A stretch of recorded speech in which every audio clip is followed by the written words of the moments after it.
Salut à tous la team, Thomas M. Chaud pour Lyon Fan TV. Très heureux les gars de vous retrouver pour une nouvelle vidéo. Deuxième de la journée, vous avez de la chance.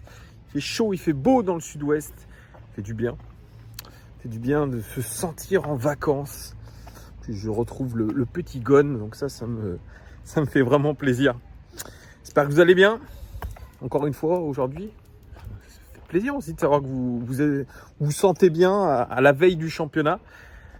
Perso, j'ai un peu les chocottes. J'ai un peu les chocottes. Comme je disais dans le live avec les copains, je suis un petit peu excité quand même de retrouver l'Olympique Lyonnais, de savoir sur quel chocolat dans la boîte nous allons tomber. Ça, c'est vraiment la vraie question. Bref, vous pouvez participer, je le redis encore une fois, je ne l'ai pas assez souvent dit peut-être dans mes vidéos. Vous pouvez gagner le maillot extérieur de l'Olympique Lyonnais. Pour ça, vous allez dans l'onglet communauté, vous devez mettre le plus grand nombre de commentaires possible. Lâchez-vous, mettez des commentaires partout. Vous devez être abonné à la chaîne, c'est très important les gars.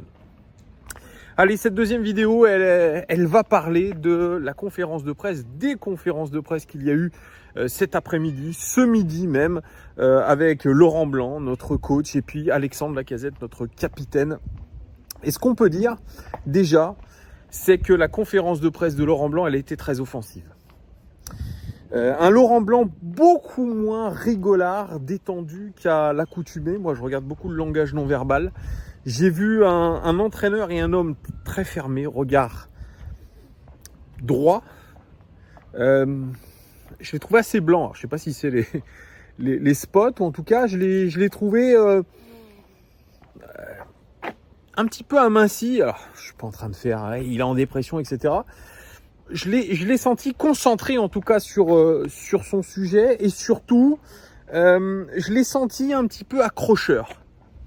Plus combatif finalement que ses sorties précédentes. Et je trouve que il a tenu à mettre les points sur les i. Et j'ai trouvé ça, j'ai en tout cas honnête de sa part. D'ailleurs, je le salue Laurent Blanc puisqu'il suit toutes nos vidéos. Déjà, Laurent Blanc, il disait dans ses précédentes conférences de presse la saison dernière, je ne lis pas les médias, je ne lis pas la presse, j'écoute pas ce qu'on dit sur l'équipe. Or, vous l'avez bien vu avec ma vidéo à Divonne-les-Bains, c'est faux. C'est faux. Il suit tout. Il suit ce qui se dit sur l'équipe, le magazine, le journal et sur son équipe aussi, dans les médias, que ce soit dans les émissions télé ou tout. Je pense que Laurent Blanc, vraiment, il aime savoir ce qu'on dit de lui aussi. Donc il est très attentif à tout ça. Et il y en a un qui a pris pour son grade, c'est Hugo Guillemette. Hugo Guillemette, journaliste de l'équipe, il lui a posé une question sur le mercato. Et d'ailleurs, c'est là où il a été très offensif, Laurent Blanc, c'est sur la question du mercato, et je vais y revenir. Hugo Guillemette lui a posé la question, à savoir, est-ce que vous êtes inquiet d'avoir perdu Castello Luqueba? Est-ce que vos dirigeants vous ont promis de le remplacer avec un joueur équivalent, etc. Et là, il l'a dézingué complètement. Il lui a dit, mais attendez. Vous me posez une question, mais vous êtes mieux informé que moi. Ça a grincé des dents. Il dit, vous me posez une question, mais vous avez vous-même une meilleure réponse que celle que je vais vous donner. Et ça corrobore un petit peu les propos que je tiens régulièrement ici sur Hugo Guillemette. Hugo Guillemette, j'ai rien contre lui. Parce que si on lui rapporte ou il regarde cette vidéo, il va dire encore qu'est-ce qu'il veut, cette espèce d'énergumène avec son chapeau. J'ai rien contre le personnage lui-même, je le connais pas. Il m'a juste envoyé l'année dernière un DM sur Twitter, puisqu'on lui aurait rapporté des propos qu'on aurait tenus sur lui, sur la chaîne. C'est un édito d'Antoine qui était un petit peu chaud, c'est vrai. Pas d'insulte, on n'est pas dans l'insulte, mais en tout cas, il avait bien tensé Hugo Guillemette. Et Hugo Guillemette, pas du tout content, m'a dit, ouais, vous êtes complètement ravagés les mecs, qu'est-ce que vous avez à parler sur moi, vous me connaissez pas, vous parlez dans des termes irrespectueux. Enfin, il n'avait pas du tout écouté la vidéo, il connaissait pas le contenu. Et moi, je lui ai dit, un truc, c'est vrai, on ne te connaît pas. Par contre, nous, on commente l'actualité de l'Olympique Lyonnais. Et toi, tu fais partie de l'actualité lyonnaise, puisque tu fais partie un petit peu de la sphère olympique lyonnais. Et je vous le dis souvent ici, Hugo Guillemette, non seulement son titre officiel, c'est journaliste à l'équipe, mais son titre officieux, c'est directeur de la communication de Eagle Football, ou chargé des relations presse avec Eagle Football. Moi, je pense, ce n'est que mon avis, j'espère qu'il ne prendra pas mal, qu'il ne va pas mettre une pression, moi, je pense qu'il y a conflit d'intérêt avec Eagle. Et c'est ce que lui dit d'ailleurs Laurent Blanc. Il lui dit, mais mon bonhomme, t'es mieux informé que moi sur le mercato. Pareil, il lui dit, ouais, Bradley. Il lui dit, attends, je vous arrête tout de suite. J'ai lu un article de votre part qui disait qu'en gros, il avait demandé à partir. Non, c'est pas ce que j'ai dit. J'ai dit que comme Castello était parti, il pourrait demander à partir. Ah oui, donc il dit, en gros, vous l'incitez à aller vers sa direction et à demander à partir. Donc il lui met même la casquette de conseiller sportif du groupe Eagle et de conseiller sportif des joueurs.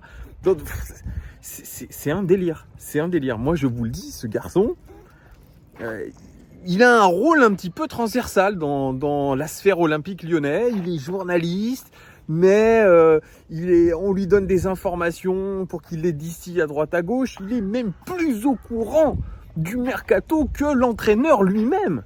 Rendez-vous compte du délire. C'est un délire absolument incroyable. C'est magnifique là ce qu'il lui a mis comme scud, parce que c'est vraiment, moi je ne connais pas Hugo Guillemette, mais j'étais dans l'analyse et je vous disais, c'est bizarre ce mec, on a l'impression que c'est la voix du club. C'est ça qui est fou. Donc voilà, vous avez un petit peu les choses que je vous racontais et qui sont un petit peu officialisées avec Laurent Blanc. C'est très très drôle ça, moi je trouve c'est très marrant. Bref, en tout cas, un Laurent Blanc qui était très très critique sur ça. Un mercato d'ailleurs j'ai envie de dire qu'il a envie de bannir. Il a dit, moi franchement, déjà me parlez pas d'ambition. Ça c'était terrible, c'est-à-dire qu'il tense aussi sa direction. Et ça, je vous l'ai dit plusieurs fois. Déjà dans une interview à l'équipe au début du mois de juillet, il était en train de tenser ses dirigeants. Là, il les retense de nouveau. L'objectif donné clairement par Santiago Cucci et par John Textor, il a été dit maintes et maintes fois, c'est revenir en Coupe d'Europe. Ça a même été dit par Alex Lacazette en conférence de presse aussi, après ou avant. Il a dit, nous, notre objectif, c'est de revenir en Coupe d'Europe. Pas forcément en Ligue des Champions, parce qu'on y va step by step, mais retrouver l'Europe. Et là, vous avez votre coach qui vous dit, non mais je vous arrête tout de suite. Moi, je ne vous parle pas d'ambition. Les ambitions, elles seront là. Au 31 août, je vous dirai, si jamais on fait une conférence de presse, je vous dirai quelles seront mes ambitions. Parce que pour lui, les ambitions de l'Olympique Lyonnais, elles sont liées au mercato. Je suis un petit peu d'accord avec lui. Il dit, il y a beaucoup de choses qui peuvent se passer. Et ce qui est fou, c'est que Laurent Blanc n'a pas la main sur le mercato. Et ça, c'est dinguissime. Il n'a pas la main. C'est-à-dire que je vous disais que O'Brien, en gros, il n'a pas décidé. On lui met dans les pattes O'Brien et il va décider si oui ou non il le garde. Là, il dit à Hugo Guillemette, mais mec, t'es plus informé que moi. Moi, on me dit rien. Donc, j'apprends des choses finalement dans le journal de l'équipe. C'est assez ouf. Et encore pire, et là, il charge complètement sa direction. Et ça, c'est dingue aussi. Il dit, c'est cool, on a recruté McCandless, c'est génial, c'est un joueur box-to-box que je pourrais intégrer dans la rotation au milieu de terrain, qui a joué à plein de postes, que ce soit à Southampton ou à Arsenal. Mais la priorité des priorités, elle n'a pas été faite dans le mercato. Et c'est un numéro 6. Donc là, en gros, il avait donné, ça fait combien? Ça fait 8 mois peut-être, qu'il demande un numéro 6 qu'il n'a pas. Là, on lui fait signer plein de joueurs, mais qui ne sont pas du tout dans ce qu'il a demandé. J'ai l'impression que c'est ça. Donc c'est très étonnant. Il dit la priorité des priorités. C'est-à-dire qu'il ne pense même pas à un double pivot. Je ne sais pas si vous imaginez. Dans sa tête, c'est un 4-3-3. Point final. Avec une pointe basse qui sera un numéro 6 qui va être une sorte de regista. Et ce regista, on ne l'a pas. Selon lui, on ne l'a pas dans l'effectif. Et il dit, oui, jusqu'au 31, il va y avoir des énormes changements. Il va y avoir 3 matchs de jouer. J'espère, il dit encore quelque chose de fou. Il dit, j'espère que d'autres joueurs vont arriver. Donc en gros, il n'est pas satisfait de ce qu'il a actuellement. Clairement. Et là, il envoie une pique à ses dirigeants. Et c'est pas la première fois. Je pense vraiment, très sincèrement, que Laurent Blanc est sur un siège éjectable. C'est-à-dire qu'on ne fait même pas un mercato en fonction de ce qu'il veut lui et de son schéma tactique. Mais on fait finalement un mercato comme le voudrait peut-être John Textor, comme le voudrait Mathieu Louis-Jean. Parce que peut-être que Mathieu Louis-Jean, lui, il a une idée de l'après Laurent Blanc avec ce qu'il veut un petit peu faire en termes tactiques. Moi, je vois les choses comme ça. Alors bien sûr, on a reproché à Laurent Blanc de pas avoir fait assez de tactique, et notamment sur ce stage aux Pays-Bas. Ça lui a été reproché, je lui ai reproché. Là, il a dit on a fait une grosse séance tactique ce matin, vraiment, et puis on a fait un taureau pour que vous fassiez des images. Mais en gros, ça devait être repos aujourd'hui pour les joueurs, parce qu'ils ont eu deux grosses séances hier, c'est ce qu'il a dit. Mais voilà, un Laurent Blanc, moi que j'ai trouvé vraiment très entre deux eaux, en tout cas pas l'envie de rigoler, l'envie de dire les termes, que ce soit Hugo Guillemet, que ce soit ses dirigeants. Je suis pas satisfait. Point. Je suis pas satisfait de la communication que vous avez avec moi. Je suis pas satisfait du mercato que vous êtes en train de faire dans mon dos. Voilà, tout simplement. Donc il n'a plus la main sur le sportif. Il se sait menacé, vraiment. Il sait que ce mois d'août va être décisif, forcément. Donc le match contre Strasbourg, il va être tendu. À écouter Alexandre Lacazette, bon, les joueurs, ils sont concentrés, ils sont excités de revenir.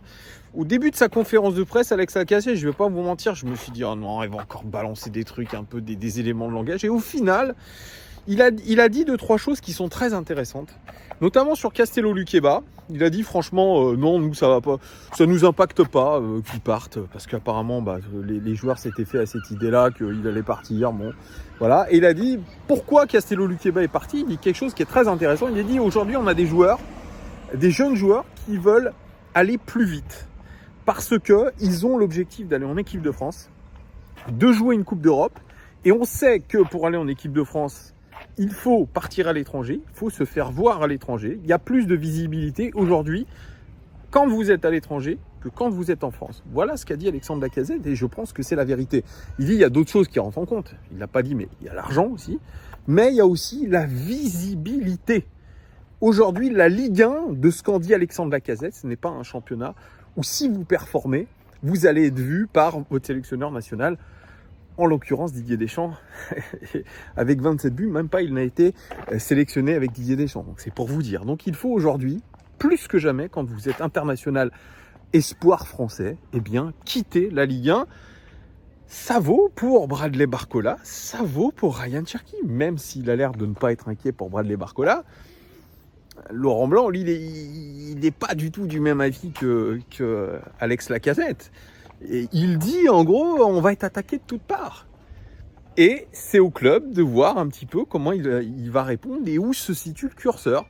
Donc on peut dire on retient les meilleurs joueurs, mais sauf que quand il y a un club qui vient avec la caillasse et que le joueur te dit non, moi je peux pas refuser, surtout son entourage dit tu prends la caillasse, le joueur il se barre. Là, c'est plus compliqué à tenir les discours. Il y a des discours marketing et il y a la réalité. C'est ce qu'a dit aussi Laurent Blanc. Donc oui, Alex Lacazette, il dit la vérité avec ça. Et moi, je l'ai trouvé très sincère dans cette réponse. Et effectivement, je pense que c'est exactement ça. Et pareil, il répond sur l'Arabie Saoudite. Moi, je vous avais fait une vidéo où je vous avais dit il y a un mois.